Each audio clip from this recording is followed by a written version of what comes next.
यूं ही नहीं ताज ताज बन जाता है। शिल्पकारों का हुनर और चुनिंदा संगमरमर ताज को नायाब बनाते हैं। कुछ ऐसे ही चुनिंदा जगहों से बस खास ही चुनकर लाता हूँ।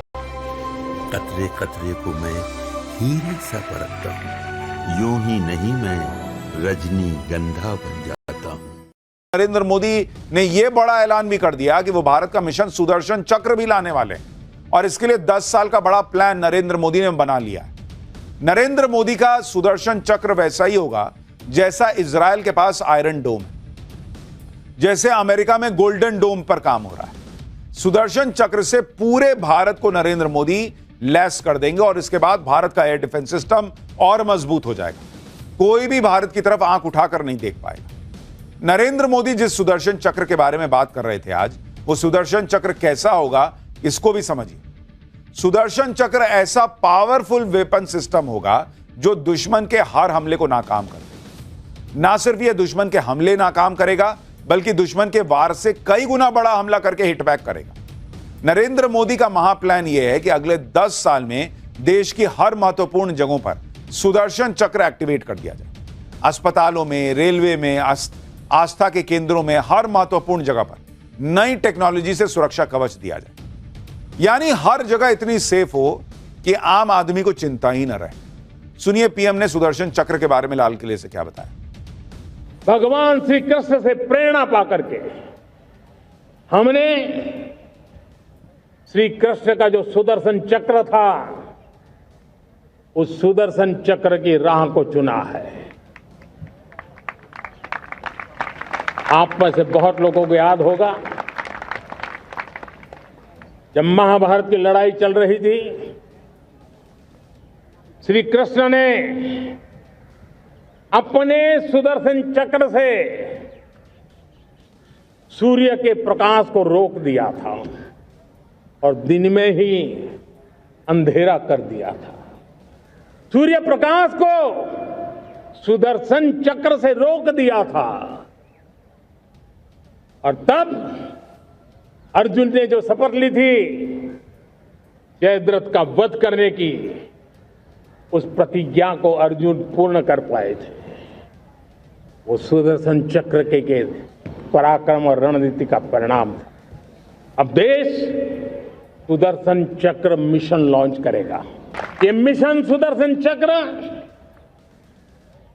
एक पावरफुल वेपन सिस्टम दुश्मन के हमले को न्यूट्रलाइज तो करेगा ही करेगा, लेकिन कई गुना ज्यादा दुश्मन पर हिट बैक करेगा। लेकिन यहां नरेंद्र मोदी बहुत सारा सिस्टम सुधारने में लगे हुए हैं और अगला चैप्टर उसी पर है। बांग्लादेशी, रोहिंग्या और तमाम घुसपैठियों पर सबसे बड़ा प्रहार। पीएम मोदी एनआरसी लाने का प्लान बना चुके हैं। क्या अब इसके बारे में बताता हूं। आज प्रधानमंत्री नरेंद्र मोदी ने लाल किले से घुसपैठियों पर सबसे बड़ा प्रहार किया। पीएम ने घुसपैठियों पर आज जो बात कही है वो बात दूर तक जाएगी और बहुत लोगों को इससे आग भी लगी होगी, क्योंकि जब भी घुसपैठियों को निकालने की बात आती है तो एक इकोसिस्टम इनके सपोर्ट में आ जाता है।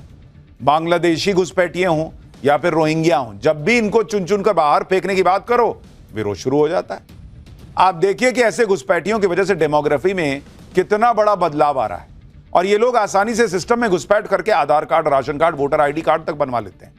लेकिन आज पीएम ने लाल किले से बड़े एक्शन का ऐलान कर दिया। पीएम मोदी ने कह दिया कि इस देश में यह सफाई अभियान शुरू होगा, मिशन मोड में होगा।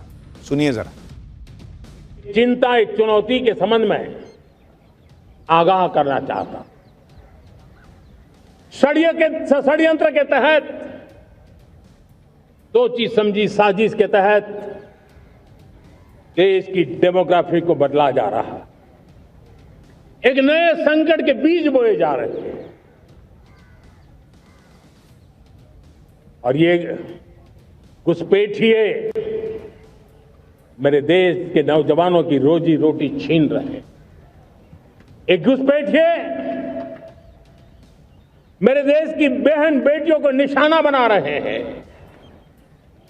ये बर्दाश्त नहीं होगा। ये घुसपैठिए भोले भाले आदिवासियों को भ्रमित करके उनकी जमीनों पर कब्जा कर रहे हैं।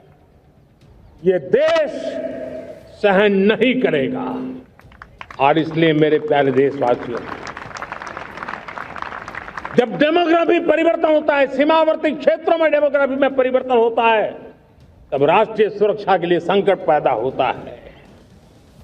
देश की एकता, अखंडता और प्रगति के लिए ये संकट पैदा, सामाजिक तनाव के बीज बो देता है। और कोई देश अपना देश घुसपैठियों के हवाले नहीं कर सकता है, दुनिया का कोई देश नहीं कर सकता है, तो हम भारत को कैसे कर सकते हैं? यानी नरेंद्र मोदी ने क्लियर कर दिया कि घुसपैठिए अब इस देश में नहीं चलेगी।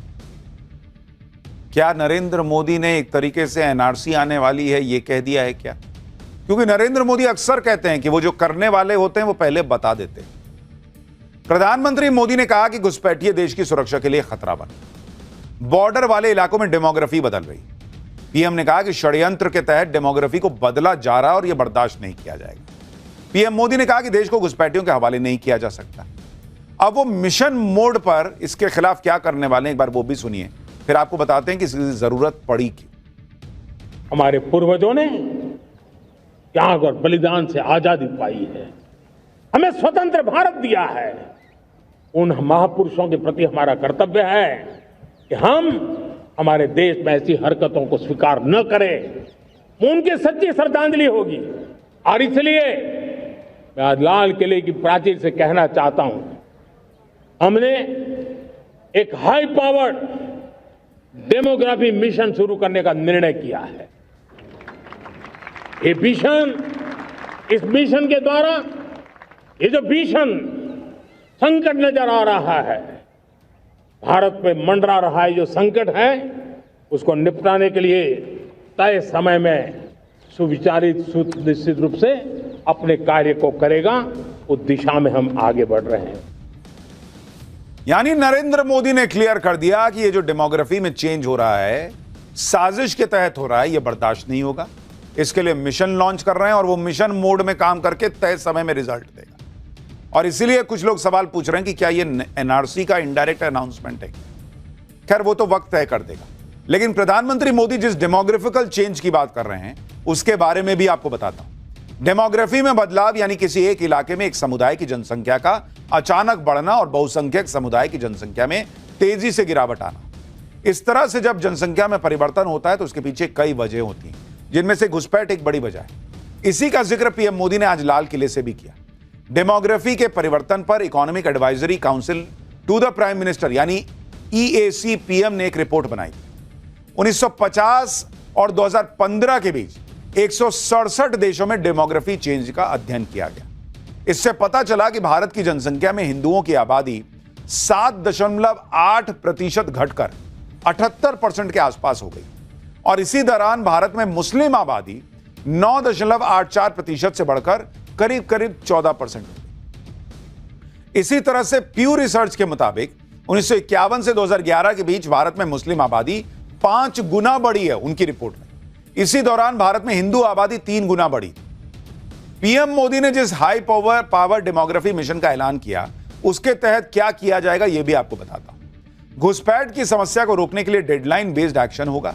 High power demography mission border वाले राज्यों पर डेमोग्राफी परिवर्तन पर नजर रखेगा। बॉर्डर वाले इलाकों में डेमोग्राफी बदलने की साजिश को नाकाम करेगा। घुसपैठियों की पहचान की जाएगी और उनको वापस उनके देश भेजा जाएगा। यानी जो लोग ये माहौल बना रहे हैं कि भाई भारत के मुसलमान पर अटैक होगा, भाई जो भारत में रह रहा मुसलमान है उस पर कोई अटैक नहीं, लेकिन कहीं से कोई बांग्लादेशी आ जाए, कोई रोहिंग्या आ जाए और उसको भी हम खिलाते पिलाते रहें, ये इस देश में नहीं चलेगा। ये क्लियर किया जा रहा है। प्रधानमंत्री ने आज जिस हाई पावर डेमोग्राफी मिशन का ऐलान किया उसको लेकर चर्चाएं तेज हो गई। पीएम मोदी ने पहले एक बार कहीं कहा था कि वो जो करते हैं बताकर करते हैं। अपने भाषणों में अगले फैसले या अगले स्टेप के बारे में उनकी जानकारी होती है, पब्लिक समझ नहीं पाती। आज पीएम मोदी ने डेमोग्राफी चेंज के खिलाफ मिशन मोड में काम की बात कही और डेमोग्राफी परिवर्तन रोकने के लिए सबसे जरूरी स्टेप एनआरसी है। तो क्या यह एनआरसी की तरफ इशारा है? लोग सवाल कर रहे हैं कि क्या मॉनसून सत्र में ही ऐसा कुछ हो सकता है या फिर एनआरसी जैसी कोई बड़ी घोषणा हो सकती है? क्योंकि एनआरसी को लेकर मोदी सरकार पहले भी अपनी गंभीरता दिखा चुकी है। इसलिए हाई पावर डेमोग्राफी मिशन को लोग एनआरसी से जोड़कर भी चर्चा कर रहे हैं। जब पीएम बोल रहे थे इसके बारे में तो अमित शाह बहुत जोर शोर से ताली बजा रहे थे। और अगर एनआरसी आएगा तो गृह मंत्रालय को ही करना रहेगा ये सब। तो क्या ये संकेत है एनआरसी का? ये आने वाले वक्त में पता चल जाएगा। प्रधानमंत्री मोदी ने आज लाल किले से बताया कि घुसपैठियों से कितना बड़ा खतरा हो सकता है। दूसरी तरफ भारत में कुछ राजनीतिक दल हैं जो घुसपैठियों की चर्चा तक नहीं होने देना चाहते। जब भी घुसपैठियों के खिलाफ एक्शन की बात आती है ये लोग खड़े हो जाते हैं। इन लोगों को समझना होगा कि घुसपैठियों की समस्या देश की समस्या है। और आपको कुछ आंकड़े दिखाता हूं। साल 2024 में 1049 लोग बिना वैध दस्तावेज के पकड़े गए। इस साल जुलाई तक 3536 लोगों को बीएसएफ ने बिना दस्तावेज के पकड़ा है। 2024 में बांग्लादेश से भारत में घुसने की कोशिश कर रहे 2425 लोग पकड़े गए। इस साल जुलाई तक बांग्लादेश से भारत आने की कोशिश में 1372 लोग पकड़े गए। पीएम मोदी ने डेमोग्राफी परिवर्तन के खतरे भी गिनाए। इससे देश की सुरक्षा और अखंडता को खतरा है। लेकिन पीएम मोदी के बयान पर भी इंडी गठबंधन पॉलिटिक्स कर रहा है। अखिलेश यादव कह रहे हैं कि डेमोग्राफी चेंज की बात करने वाले ये बताएं कि भारत का क्षेत्रफल 2014 में कितना था और आज कितना है। सुनिए अखिलेश यादव। भारत का क्षेत्रफल 2014 में क्या था और आज जब हम 2025 में खड़े हैं तो भारत का क्षेत्रफल क्या है। हम तो उस प्रदेश से आते हैं और हम सब लोग जानते हैं अगर मेड़ भी कोई काट दे तो हम उसकी हत्या कर देते हैं। तमाम ऐसे केस हैं गांव में। डेमोग्राफी की बात कर रहे हैं। डेमोग्राफिक जो हमारी व्यवस्था है उसकी बात कर रहे हैं वो लोग।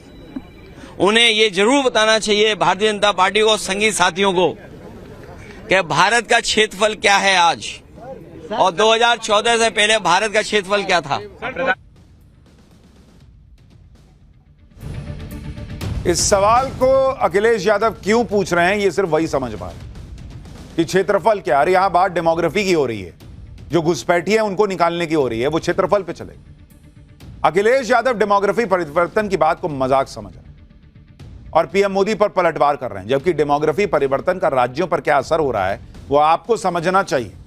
यूसीसी पैनल की रिपोर्ट के मुताबिक उत्तराखंड में हिंदुओं की तुलना में मुसलमानों और ईसाइयों की आबादी दोगुना तेजी से बढ़ी। चुनाव आयोग के मुताबिक उत्तराखंड के मैदानी इलाकों में पिछले 10 साल में मतदाताओं की संख्या 30% बढ़ गई। यह ग्रोथ राज्य में पिछले 10 साल में जनसंख्या बढ़ने के औसत से भी ज्यादा है। उत्तराखंड के मैदानी इलाकों में अल्पसंख्यक समुदायों की आबादी तेजी से बढ़ी है। हरिद्वार में मुस्लिम आबादी 34.3% और उधम सिंह नगर में 22.5% के पार चली गई। इसी तरह से पश्चिम बंगाल में भी डेमोग्राफी परिवर्तन के आंकड़े चिंताजनक हैं। आजादी के बाद 1947 में पश्चिम बंगाल में मुस्लिम आबादी 12% और हिंदू आबादी 88%। 2011 की जनसंख्या के मुताबिक बंगाल में मुस्लिम आबादी बढ़कर 27% और हिंदू आबादी घटकर 70.5% हो गई। अनुमान है कि 2025 में बंगाल में मुस्लिम आबादी 30% से 33% हो गई होगी। झारखंड की बात करें तो यहां आदिवासियों की आबादी 35% से घटकर 24% रह गई, जबकि झारखंड में मुस्लिम आबादी 15% से बढ़कर 27% हो गई। असम में भी यही हाल है। 1951 में 73% हिंदू और 24% मुसलमान आबादी थी। 2011 में हिंदू आबादी घटकर 62% हो गई, जबकि मुस्लिम आबादी बढ़कर 34% हो गई। अनुमान है कि 2050 तक असम में हिंदू आबादी घटकर 48% हो जाएगी और मुस्लिम आबादी बढ़कर 52% हो जाएगी। यानी अगले 25 साल में असम में मुस्लिम बहुसंख्यक हो जाएंगे और हिंदू अल्पसंख्यक हो जाएंगे। अब यहां एक बात समझिए। कुछ लोग कहेंगे कि देखिए मुसलमान की आबादी बढ़ रही है तो दिक्कत। मुसलमान की आबादी बढ़ रही है इससे दिक्कत नहीं है। हिंदुस्तान के मुसलमान की आबादी बढ़ रही है इससे दिक्कत नहीं है। लेकिन बांग्लादेश और रोहिंग्या अगर आ जा रहे हैं और वो मुसलमान है और वो मुसलमान की आबादी के साथ जुड़ के उनका आंकड़ा आएगा तो वो तो बढ़ा हुआ दिखेगा। दिक्कत उनसे है कि कोई बांग्लादेशी रोहिंग्या आके यहां क्यों जुड़ रहा है। इसलिए ये हिंदू मुस्लिम का मामला नहीं है, ये जो बाहरी है उसको बाहर करने का मामला है। और पाठशाला में अब अगला चैप्टर आपको दिखाता हूं जिसमें आपको बताता हूं कि आरएसएस के 100 साल पूरे हो रहे हैं। पीएम मोदी ने लाल किले से क्या कहा कि ओवैसी से लेकर कांग्रेस तक को आग लग गई। गांधी जी जब संघ के कैंप गए थे तो क्या देखकर शॉक्ड रह गए थे। संघ के 100 साल और देश के लिए समर्पण के इतिहास का वो चैप्टर जो आप में से कईयों ने सुना ही नहीं। प्रधानमंत्री नरेंद्र मोदी ने लाल किले से बहुत कुछ आज कहा और आरएसएस का नाम ले लिया तो बहुतों को आग लग गई। ऐसा पहली बार हुआ है कि लाल किले से संघ का नाम लिया गया। लेकिन जिन लोगों का एजेंडा ही संघ के खिलाफ नफरत फैलाने का हो वो लोग कहने लगे कि संघ ने तो आजादी की कोई लड़ाई ही नहीं लड़ी। फिर संघ का नाम लाल किले से क्यों लेना? कई लोग कहने लगे कि संघ की तो कोई हिस्ट्री ही नहीं है, मतलब मोदी के संघ के बारे में बोलने भर से पूरा इकोसिस्टम तिल मिला गया। लेकिन जो लोग कह रहे हैं कि संघ की कोई हिस्ट्री नहीं, संघ ने अपने 100 साल में कुछ किया ही नहीं, उन लोगों को पाठशाला की इस हिस्ट्री की क्लास को डिटेल में देखना चाहिए। पहले देखिए कि पीएम ने बोला क्या, उस पर हंगामा क्या मचा, उसका ट्रेलर देखिए, फिर फैक्ट्स बताता हूं।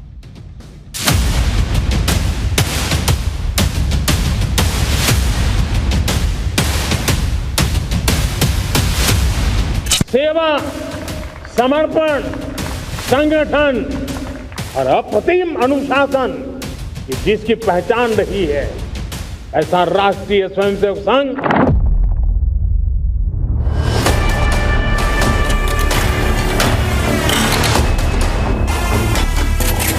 जो संघ परिवार है उसका रास्ता सेकुलर और सोशलिस्ट नहीं है। ये वही संगठन है जिसके ऊपर सरदार पटेल ने पाबंदी लगाई थी। देश के प्रधानमंत्री ने उस संगठन का नाम लिया जिसने 53 साल तक तिरंगे का बहिष्कार किया था।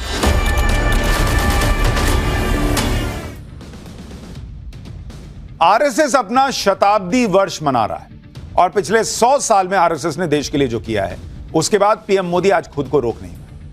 पीएम मोदी ने लाल किले से कहा कि राष्ट्रीय स्वयंसेवक संघ 100 साल से देश सेवा का काम कर रहा है और इस संगठन की राष्ट्र सेवा पर देश गर्व करता है। सुनिए आज पीएम मोदी ने आरएसएस को लेकर क्या कहा, उसके बाद बताऊंगा कि इसको लेकर कैसे बवाल मच गया है। आज से 100 साल पहले एक संगठन का जन्म हुआ, राष्ट्रीय स्वयंसेवक संघ। 100 साल की राष्ट्र की सेवा एक बहुत ही गौरवपूर्ण स्वर्णिम पृष्ठ है।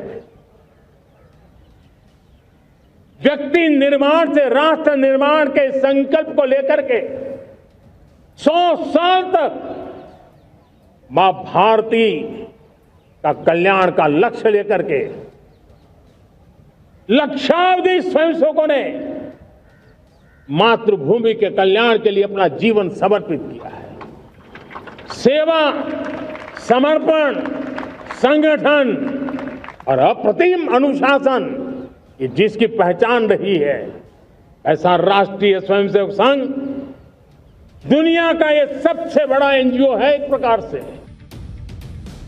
पीएम मोदी ने आरएसएस के 100 साल के गौरवशाली इतिहास का जिक्र किया तो इसको लेकर सियासत भी शुरू हो गई। लेकिन आरएसएस का नाम सुनकर पूरा विपक्ष सिर्फ परेशानी नहीं, हैरान भी। किसी को उम्मीद नहीं थी कि लाल किले से पीएम मोदी आरएसएस की तारीफ करें। पिछले 100 साल में आरएसएस ने देश के लिए क्या क्या किया है, क्यों देश को आरएसएस की जरूरत है, यह भी बताऊंगा। उससे पहले सुनिए कांग्रेस ने आरएसएस को लेकर क्या कहा। और कितना दुखद है कि लाल किले की प्राचीर से इस देश के प्रधानमंत्री ने उस संगठन का नाम लिया जिसको आजादी के महानायक सरदार पटेल ने बैन